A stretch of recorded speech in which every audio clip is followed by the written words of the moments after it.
Hi friends, welcome back to my YouTube channel my village మా vlogs. Friends, ఈ వీడియోలో నేను చెప్పబోయే విషయం వచ్చేసి చాలా మందికి అయితే ఇంటి దగ్గర కోళ్ళను పెంచాలని అయితే ఒక కోరిక అయితే ఉంటుంది.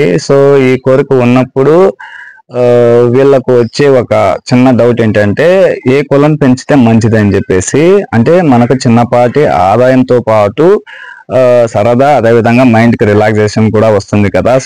ఏ కోడిని పెంచాలని చెప్పేసి ఒక డౌట్ అయితే వస్తుంది. ఈ డౌట్ ని అయితే నేను నా వేలో నాకు తెలిసినంత విషయంలో నా ప్రకారం అయితే చెప్తానండి. మీకు నేను చెప్పింది నచ్చితే ఫాలో అవ్వండి, లేదంటే ఫాలో కావద్దండి, అంతేనండి. మరి నేను చెప్పింది కరెక్ట్ అని అయితే నేను చెప్పనండి. నాకు తెలిసినంత వరకు అయితే నేను చెప్తున్నాను. నాకు నచ్చి నేను ఏదైతే ఫాలో అవుతున్నానో అది మీకు చెప్తున్నాను. అది కూడా మీకు నచ్చితే ఫాలో అవ్వండి. మరి విషయానికి వస్తే ఏ కోళ్ళను పెంచాలనేది కదా. మరి ఏ కోళ్ళను పెంచితే మనకు కొంచెం మనీ పరంగా లాభం అనేది వస్తుంది. మరి జాతి కోడిని అయితే పెంచితే మనకు అనేది ఖచ్చితంగా అయితే మంచి ఆదాయం ఉంటుంది, రిలాక్సేషన్ ఉంటుంది, సరదా కూడా ఉంటుందండి. మరి ఈ పూరి కోడిని పెంచితే సరదా ఉంటుంది, మరి రిలాక్సేషన్ కూడా ఉంటుంది, బట్ ఆదాయం అనేది చాలా తక్కువగా ఉంటుందండి. అంటే ఎందుకు నేను ఈ కోళ్ళను పెంచవద్దు ఇంటి దగ్గర అంటున్నానంటే, ఇంటి దగ్గర స్థలం అనేది చాలా లిమిటెడ్ గా ఉంటుందండి, చాలా తక్కువగా ఉంటుంది. అలాంటప్పుడు మనము ఈ స్థలంలో చాలా తక్కువ కోళ్ళు పెంచడానికి అయితే ఆస్కారం ఉంటుంది. పూరికోళ్ళ విషయంలో నేనండి చెప్పేది. ఈ పూరికోళ్ళు చాలా తక్కువగా అయితే పెంచవలసి ఉంటుంది. అలా తక్కువగా పెంచినప్పుడు మనకి ఏమవుతుంది, ఆదాయం కూడా చాలా తక్కువగా ఉంటుంది, కష్టం అనేది ఎక్కువగా ఉంటుంది, ఆదాయం అనేది చాలా తక్కువగా ఉంటుంది. అదే మనకు ఎకరాలు అంటే అర్ధ ఎకరా కానీ 2 ఎకరాలు అని అంటే ఎకరా పై మనకు స్థలం ఉంటే ఈ పూరికోళ్ళను పెంచితే మంచి ఆదాయం అయితే ఉంటుందండి. ఇంటి దగ్గరే మన కాన్సెప్ట్ వచ్చేసి ఇక్కడ ఇంటి దగ్గరే కదండి. అలాంటప్పుడు మనము ఈ పూరికోళ్ళను పెంచితే చాలా తక్కువ ఆదాయం అనేది ఉంటుంది. అదే జాతి కోడిని పెంచితే మనకు చాలా ఎక్కువ ఆదాయం ఉంటుంది. ఎందుకంటే తక్కువ స్థలం, మనము ఆ స్థలం అంటే ఒక సెంట్ కానీ 2 సెంట్లు కానీ 3 సెంట్లు కానీ ఉన్నప్పుడు ఒక 10 నుంచి 20 కోళ్ళను అయితే పెంచుకోగలము. ఇలా 10 నుంచి 20 కోళ్ళను పెంచినప్పుడు ఒక కోడి మీద మనకు 3 నుంచి 15,000 వరకు అయితే వస్తుందండి.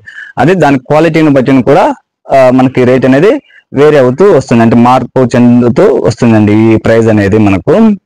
మరి పూరికోడి అదే స్థలంలో 10 నుంచి 20 పెంచినప్పుడు మనకు వచ్చి ఒక కోడి ప్రకారం అంటే ఒక కోడి మీద మనకు 1000 నుంచి 1500 అయితే మనకు వస్తుంది. అలాంటప్పుడు మనకు వచ్చేది యావరేజ్ గా 20,000 నుంచి ఒక 30,000 లోపునైతే మనకు ఈ 10 నుంచి 20 కోళ్ళకు వస్తుందండి పూరికోళ్ళు పెంచినప్పుడు.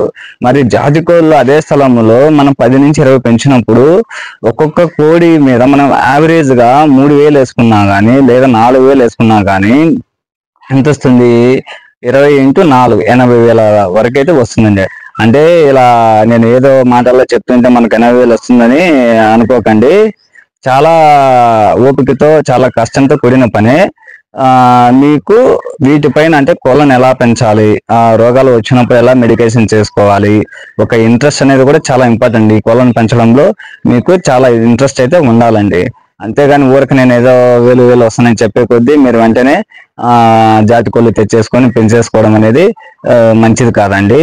మీకు ముఖ్యంగా వాటిపైన పెంచాలని ఒక కోరిక ఉండాలి, ఇష్టం ఉండాలి. అదే విధంగా మెడికేషన్ పైన కూడా అంటే చాలా విషయాలు అనేవి తెలిసి ఉండాలండి. అదే విధంగా మరి క్వాలిటీ విషయాన్ని కూడా చూసుకోవాలండి. ఎందుకంటే ఏవో జాతి కోళ్ళు తెచ్చేసుకొని పెంచేసుకోవడం అనేది కాదండి. మంచి క్వాలిటీ ఉన్న కోళ్ళు అయితే మనం తెచ్చుకోవాలి. అంటే వాటి పోరాట తత్వం కానీ ఇలా చాలా విషయాలను మనం పరిగణనలోకి తీసుకొని అయితే ఆ క్వాలిటీని మనం చూస్ చేసుకోవాలండి. ప్రజెంట్ ట్రెండింగ్ లో మనకు ఈ రిచ్ బాటమ్ అనే కోళ్ళు అనేవి, రిచ్ బాటమ్ లో ఉన్న కోళ్ళు అనేవి బాగా సేల్ అవుతున్నాయి. కాబట్టి మీరు కూడా మాక్సిమం వాటం చూసుకొని అంటే రిచ్ వాటం ఉన్న కోళ్ళు చూసుకొని తెచ్చుకోండి. మరి వాటం లేని అంటే మట్టి వాటం తెచ్చుకోకూడదా అంటే అది మీ ఇష్టం అండి. ఎందుకంటే ప్రజెంట్ ఈ ట్రెండింగ్ లో ఏమున్నాయో అవే మనం ఫాలో కావాలండి. ఆ ట్రెండింగ్ అనుగుణంగా ఫాలో అయితే మనకు కూడా మంచి ఆదాయం అనేది ఉంటుంది. అలా కాకుండా మనము ఆ ట్రెండింగ్ అనుగుణంగా కాకుండా ఫాలో అయితే ఆదాయం అనేది కొంచెం డౌన్ అయ్యేదానికి ఆస్కారం ఉందండి. మరి ఈ జాతి కోళ్ళు పెంచాలనుకున్నప్పుడు మళ్ళీ ఇంకొక డౌట్ వస్తుందండి. ఏంటంటే ఎటువంటి జాతి కోళ్ళు పెంచాలని చెప్పేసి, అంటే ప్యూర్ పెరుగు పెంచాలని చెప్పేసి కొందరికి ఉంటుంది, కొందరికి పెరుగు క్రాస్ పెంచాలని ఉంటుంది, కొందరికి భీమవరం జాతి పెంచాలని ఉంటుంది, కొంతమందికి ఈ బెరస జాతి, కొంతమందికి రేజాలు, టీకరాలు, పల్లాలు, విడికాలు, ఇలా చాలా రకాల జాతులు అయితే పెంచాలనే ఉంటుంది. అంటే వేయి పెంచితే మనకు ఈ ఆదాయం అనేది వస్తుందని. సో ఈ విషయానికి వస్తే నేను చెప్పేది అంటే నేనైతే పక్కాగా అండి మన ఇండియన్ బ్రీడ్ అయినటువంటి భీమవరం జాతిని ఎంచుకోండి అని చెప్తానండి. అందులో వచ్చేసి రిచ్ వాటర్ ఉన్న బ్రీడ్ని అయితే తీసుకోండి అని చెప్తానండి. ఎందుకంటే మనకు ట్రెండింగ్ అనేది చాలా ఇంపార్టెంట్ అండి. సో ఈ భీమవరం తెచ్చుకున్నప్పుడు భీమవరం జాతి తెచ్చుకున్నప్పుడు మనకు ఎక్కడి నుంచైనా ఈ జనాలు వచ్చేసి క్వాలిటీ నచ్చితే, మీ దగ్గర ఉన్న క్వాలిటీ అనేది నచ్చితే ఖచ్చితంగా అనేది తీసుకోవడం జరుగుతుంది. అంటే జనాలు మన దగ్గరకు రావడం అనేది చాలా ఎక్కువగా ఉంటుంది. ఉదాహరణకండి మనము ఒక బట్టల షాప్ కొన్నప్పుడు ప్రజెంట్ ట్రెండింగ్ లో ఏ డ్రెస్సులు ఉన్నాయో అవే డ్రెస్సులు కొనడానికి మనము ఇంట్రెస్ట్ చూపుతామండి. సో ఇక్కడ కూడా సేమ్ కాన్సెప్ట్ అండి. ట్రెండింగ్ లో అంటే మనకు ఏవి ఎక్కువగా, ఏ జాతి కోళ్ళు ఎక్కువగా సేల్ అవుతున్నాయో ఆ కోళ్ళని పెంచుకుంటే మనకు ఆదాయం అనేది ఉంటుంది.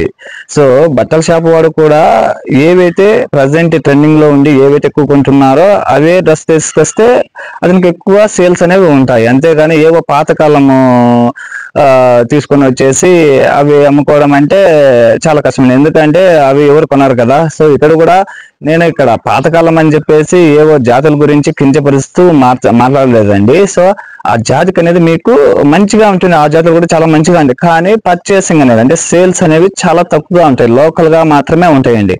మరి ఈ భీమవరానికి వస్తే ఏమవుతుందంటే ప్రజెంట్ ఆల్మోస్ట్ స్టేట్ లో అందరికి ఈ జాతి గురించి తెలుసు కాబట్టి ఎక్కువ మంది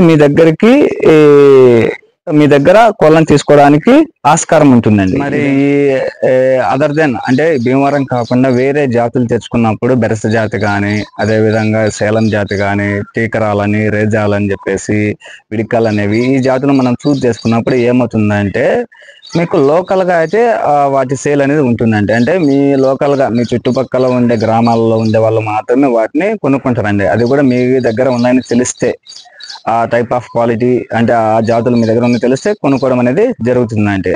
అంటే పక్కన అంటే దూరం నుంచి వచ్చే వాళ్ళు అనేది చాలా తక్కువగా ఉంటుంది ఇటువంటి జాతులు ఎంచుకున్నప్పుడు. అదే భీమవరం అయితే ఆల్మోస్ట్ అన్ని జిల్లాలలో కానీ అంటే స్టేట్ లో ఉండే అన్ని జిల్లాల వారు కూడా మనకు ఈ భీమవరం పైన తెలిసి ఉంటుంది అనమాట, ఎలా ఉంటుంది ఈ బ్రీడ్ యొక్క లక్షణం అనేది.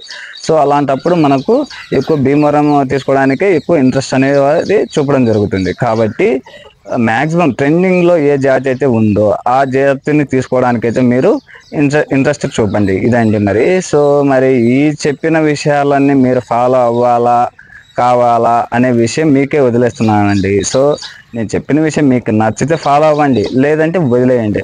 మరి ఈ వాటాల గురించి చెప్పినా అని చెప్పేసి మీరు మళ్ళీ డౌట్లోకి వెళ్ళిపోవద్దండి, రిచ్ వాటమా మెట వాటమా అని. సో మోస్ట్లీ మనం ఈ కొలను ఎందుకు పెంచుతున్నామో మీకు తెలుసండి. సో అలాంటప్పుడు మీరు ఏ లక్షణం చూస్తారో ఆ లక్షణం చూడండి. అంటే మంచి పోట్లాడే తత్వం ఉంది అనుకోనండి, వాటాలతో మనకేం పని అండి. సో ఏ వాటం కోళ్ళైనా పెంచుకోనండి. బట్ మన వాళ్ళు ఇప్పుడు ఈ పోట్లాడతో పాటు ఈ వాటాలు కూడా చూస్తున్నారు.